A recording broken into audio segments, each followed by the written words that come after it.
Praying to the stream gods. Hello, everyone! Hello, and welcome to The Sound!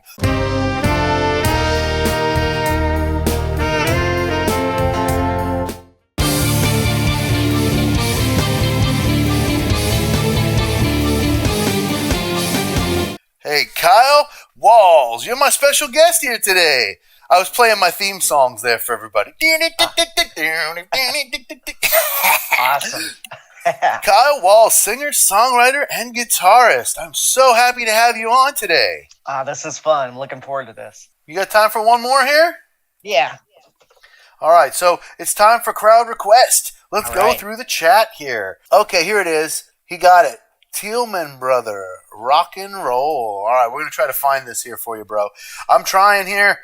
This will be the last video for this stream we're going to react to. I really appreciate you guys being here with me. So make sure you guys like, share, and subscribe, everybody. We're having a great time here, streaming live for you. Make sure you check out Kyle Walz's channel. Kyle's an incredible singer, songwriter, guitar player. Thanks. And we're doing all kinds of fun reacts here. This one here is a request by Arios Joss. So I'm not sure. This looks like it's from, 1960, huh? Yeah. I think this is what you want, Arios. I'm trying here for you.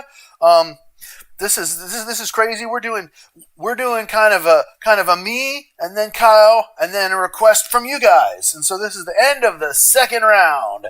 So we're going to go ahead and do this here.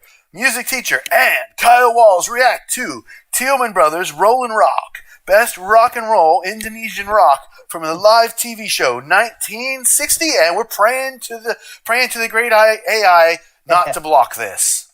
Are you ready, Kyle? Yes. All right, here we go.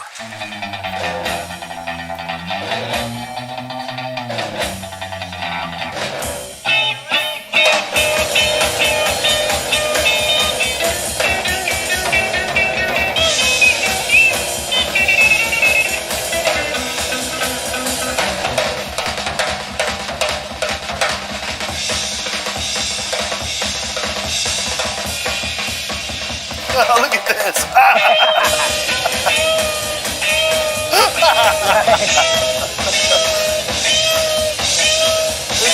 I'm afraid the guitar player is going to whack that other guitar player in the head.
He's gonna walk around the drum set while he's playing it.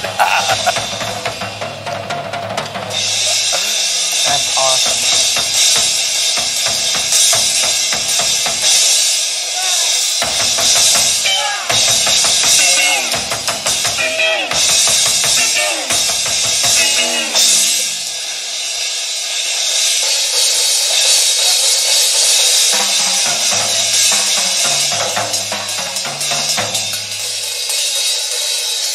So keep that beat going. Oh man, like a metronome.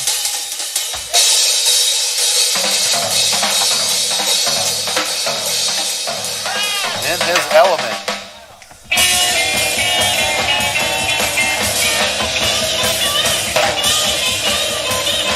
The bass player's laying down.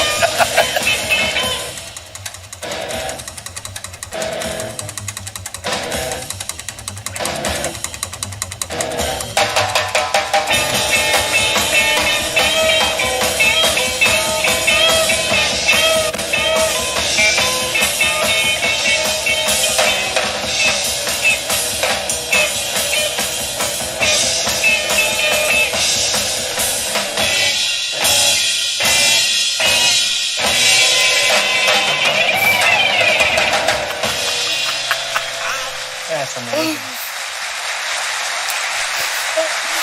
So this is like cardio. Yeah.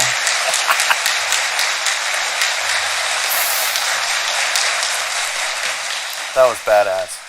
I Man, like how. Oh, go go ahead. ahead. I was You gonna go say first. the audience, being an older crowd, they're sitting there later, just stiff backs. I mean, oh man, I would love to see like from that era, some teenagers react to that. Be in the audience. That would have been insane. That would have been so high energy. Oh wow. Yeah. The show that they were putting on, I mean, like, you can tell that, I mean, I feel like it was somewhat improvised, but yet at the same time, like, the level of tricks that they were doing, Yeah. they had to have planned it out, like choreography. Like, the bass player lays down and the guitar player gets up on the bass playing behind his back like Right. this. I mean, like, that's not something that they just thought of right then.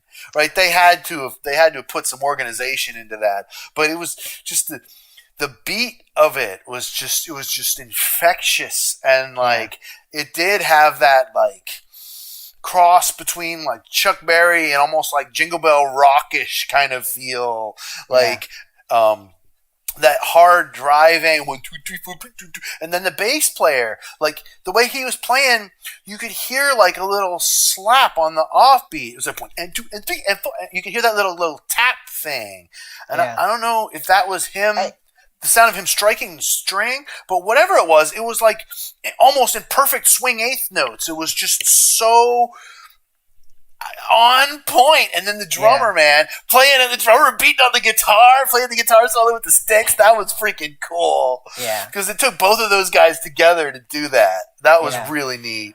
Well, And then, I was gonna say what got me is I have a Les Paul, and I'm not sure if those. I'm guessing there were Les Pauls in 1960 before they started being copied like crazy. But 1960, it's possible it was a copy. My Les Paul custom is so ridiculously heavy. I couldn't yep. imagine peeling the strap off and being able to not drop it. I mean, that's a ridiculous feat right there. And to put it behind his back, I don't know if if he had a semi hollow body, because it looked like the one guitar player was using a Black Beauty Les Paul. It had the 3 pickups, probably black and white, gold hardware and stuff. But man, those guitars are so heavy, and just flip them around like that. You gotta really practice that. So that's another point I would say that they had some of that kind of set up. And TV shows back then, it's like, you have this much time, you cannot deviate. you must be done at this mark. So, but wow, that was the energy of that was so awesome. Yeah, it was just such a nice vibe to it. And like I was gonna say, the drummer, when he did that solo where he was just walking the whole way around the drum set, and then the band had their little choreography to put those little hits in there, just Yeah. on those accents. It just made such a huge difference. It gave that drum solo just a level of life and creativity that it was refreshing. And Yeah. they hardly sang in that. Like, they did a No. little bit of vocals at the very, very, very beginning, and then they just freaking rocked. Yeah. Well, I'm curious because a lot of musicians then, you either had no training or you had like a jazz background. And that's like, you have drummers like Bonham, the guy in Cream, I forget his name, but they have that jazz background that went into rock and blues, and that's what made their signature sound, is they were kind of approaching rock drumming from like a jazz point of view. And you could catch some of that with the bass player, doing his little chromatic run. I thought it was cool from a music production standpoint when the bass player is on the floor doing a solo, because every bass player needs a solo on the floor. Um, Knowing the fidelity of speakers and microphones in 1960, especially on a TV show, I don't know if you noticed, he was playing very high notes on a bass. But that's what would come through. That's what the crowd could hear. It's what the speakers would reproduce. It's what the mics would pick up. And here, however many decades later, from 1960, you still get that really nice sound, of his bass solo, because he played, the high notes that made sense. So that was pretty smart thinking. Because a lot of people, like, I don't know if you've recorded much or recorded people. That's a big mistake. People don't get that, the bass instrument, or if you record a piano, it's like, hey, leave your left hand at home if you're recording piano, because it's going to overlap other stuff. Yeah, well, I mean, I do agree. However, in Reason, and I know you're a Reason guy too, Yeah. I use my filters. So I don't. If you hire me to mix your song, you know what I mean? I'm not going to worry about what's there. I'm just going to sculpt it as best as I can. So if you needed to take out that octave, you could just adjust your high pass filter for a period. Yeah. You know what I mean? Like, to take out the bass note of the left hand, you can just chop it right out of that piano part by just filtering those frequencies out. Just the same as you would do if you put a filter on your vocal, say, and filtered all the bass out of it. So you sounded like you were whispering, kind of thing. Yeah. Yeah. I used to play in a band with a couple of music teachers, and one would play piano, and he was one. He would really get on your case if you filtered out the piano, because a lot of times, depending on the key player, if they're doing much with their right hand, they're going, "What? You took out half of what I was playing," So, but with this, knowing that, here's how your solo is going to cut through, and you're talking about the slapping. It seems that those upright basses, when you pluck them, and when the note sounds, and then when you hear the string slap the fretboard, there's a weird timing, and it seems like when you get, playing like eighth notes or something, even like that, 8th or 16th notes, you get all that working together in a really nice way. Because what he was playing, what was it? Is like we always called it the Sears and Roebuck ending, like 1 flat 4 diminished 5. That kind of basic run. Yeah. Exactly. Another 5. Yeah. Now, see, the thing about playing in jazz band for me, anytime I played in any kind of a jazz band, hold on. Man, anytime I played in a jazz band, you would have that thing where you'd have that improvised ending, and it would always be, the drummer be, right, and then and then it'd always be that last note, and you could never win. The drummer always got it, no matter what the fuck. The drummer always, and then you go on your guitar, and the drummer goes. Yeah. And it's like no, fucker, I want to play the last note. Bump. And then he goes, boom.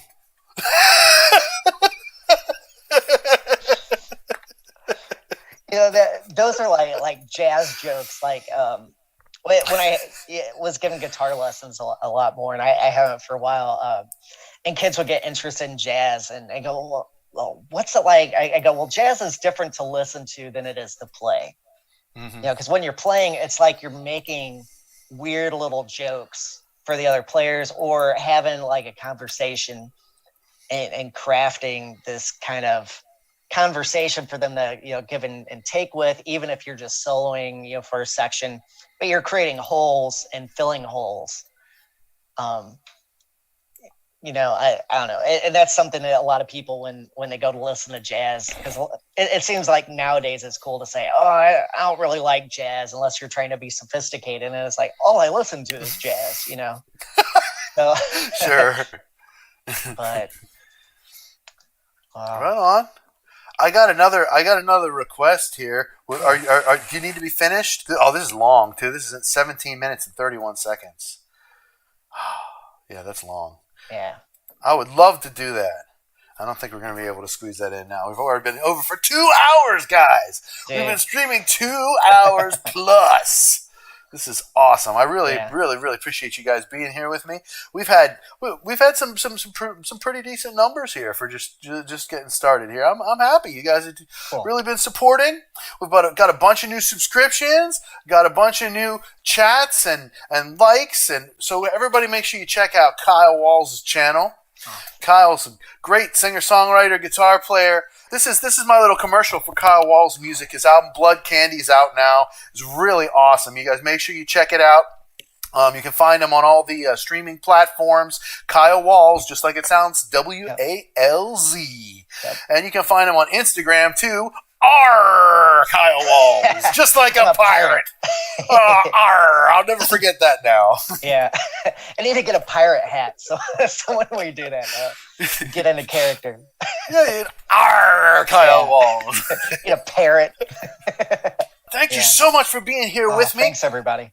Thank you, Kyle, and thank you everybody who's been watching and commenting and suggesting. And we're going to keep doing this live, and we're going to keep doing the uploads. So, everybody, make sure you check out my Patreon, patreon.com/Matthews Music Lesson Studio, where you can sign up and get extra pull on these requests. If you're one of my patrons and you put a request in the chat, you get 10 times voting power.